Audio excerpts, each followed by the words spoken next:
ಪ್ರತಿದಿನ I am fighting for you outside. ಏನ್ ನಡೆದಿದೆ ಅಂತ ಹೊರಗಡೆ ರಕ್ಷಕಲ್ಲ ಕಂಟೆಸ್ಟೆಂಟ್ ಹೆಸರು ಚೆನ್ನಾಗಿಟ್ಟಿರಿ ದೇವ್ರು ನಿಮ್ಮನ್ನ ರಕ್ಷಕ ಕಾಗೆ ಕಕ್ಕ ಮಾಡಿಕೊಂಡು ಸಿಂಪತಿಯಿಂದ ಗೆದ್ಕೊಂಡ್ ಬಂದಿದೆ.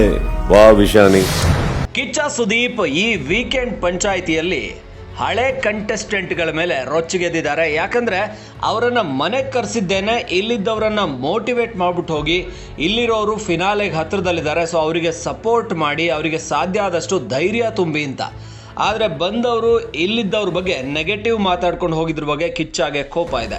ಈಗಾಗಲೇ ಇಶಾನಿ ಪ್ರತಾಪ್ ಬಗ್ಗೆ ಕಾಗೆ ಅಂತೆಲ್ಲ ಕಮೆಂಟ್ ಮಾಡಿದ್ದು ನೇರವಾಗಿಯೇ ಇದು ಎಲ್ಲ ಕಡೆ ವೈರಲ್ ಆಗಿತ್ತು, ಟ್ರೋಲ್ ಆಯಿತು. ಹಾಗಾಗಿ ಕಿಚ್ಚ ಇದರ ಬಗ್ಗೆ ಅಂತೂ ತುಂಬ ಈ ಪಂಚಾಯಿತಿಯಲ್ಲಿ ಸಿಕ್ಕಾಪಟ್ಟೆ ಕ್ಲಾಸ್ ತಗೋತಾ ಇದ್ದಾರೆ. ಜೊತೆಗೆ ರಕ್ಷಕ್ ಬುಲೆಟ್ ಬಂದ್ಬಿಟ್ಟು ವಿನಯ್ ಅವರು ಪ್ರತಿಯೊಬ್ಬರ ಅಂದರೆ ಪ್ರತಾಪ್ ಹೇಳಿದರು ವಿನಯ್ ಎಲ್ಲರೂ ಯಾರ್ಯಾರು ಔಟ್ ಆಗ್ತಾ ಇದ್ದಾರೆ ಅವರೆಲ್ಲ ವಿನಯ್ ಟೀಮ್ನವರು, ಸೊ ಅವರ ಬೆಡ್ಶೀಟ್ಗಳನ್ನೆಲ್ಲ ತಾನು ತೆಗೆದು ಹಾಕೋತಾ ಇದ್ದಾರೆ ಅಂತ.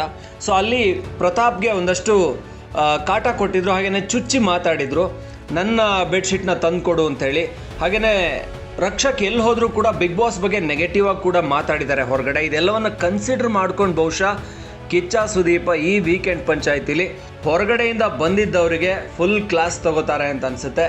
ಇನ್ನು ಒಳಗಡೆ ಯಾರು ಹೊರಗಡೆ ಹೋಗ್ತಾರೆ, ಈ 7 ಜನರಲ್ಲಿ ಔಟ್ ಆಗೋರು ಯಾರು ಅನ್ನೋ ಕುತೂಹಲ ಅಂತೂ ಎಲ್ಲರನ್ನೂ ಕಾಡ್ತಾನೆ ಇದೆ. ಇವತ್ತೇ ಒಬ್ಬರು ಔಟ್ ಆಗ್ತಾರಾ ಅಥವಾ ನಾಳೆ ಭಾನುವಾರ ಹೊರಗೋಗೋ ಚಾನ್ಸಸ್ ಇರುತ್ತೋ, ಅವಕಾಶಗಳಿರುತ್ತೋ ಗೊತ್ತಿಲ್ಲ. ಆದರೆ ಎಲ್ಲರ ಕ್ಯೂರಿಯಾಸಿಟಿ ಅಂತೂ ಹೊರಗೆ ಹೋಗೋರು ಯಾರು, ಫಿನಾಲೆಯಲ್ಲಿ 5 ಜನ ಉಳ್ಕೊಳ್ಳೋರು ಯಾರು ಅನ್ನೋದಷ್ಟೇ ಆಗಿದೆ.